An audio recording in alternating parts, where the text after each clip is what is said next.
Syederalon banjir yang melanda sejumlah wilayah di Aceh menimbulkan dampak serius pada infrastruktur kelistrikan. Satu unit tower transmisi 150 kV milik PLN pada ruas Arun Biren roboh setelah diterjang derasnya arus banjir mengakibatkan pasokan listrik di beberapa daerah mengalami pemadaman pada Rabu 26 November 2025. Berdasarkan laporan warga, tower transmisi 150 kV itu roboh pada jalur 159 yang terletak di kawasan Biren. Tower tersebut tumbang dan masuk ke sungai akibat aliran deras air. Manajer Komunikasi dan TJSL PLN UID Aceh Lukman Hakim membenarkan insiden tersebut. Ia melaporkan bahwa satu unit tower transmisi 150 kV pada ruas Arun Biren roboh akibat banjir yang melanda wilayah tersebut.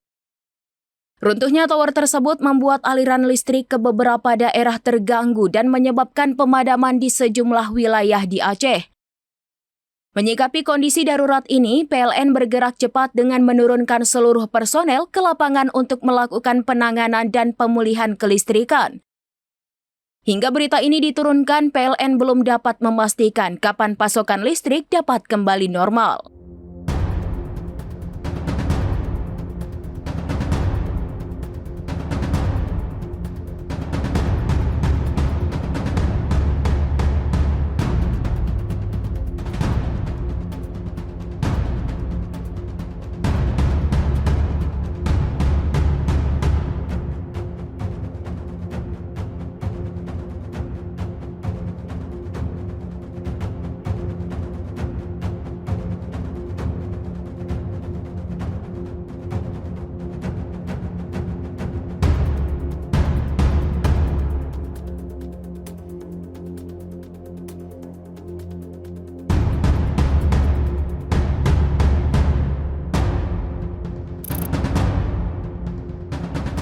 Download Tribun X sekarang, menghadirkan lokal menjadi Indonesia.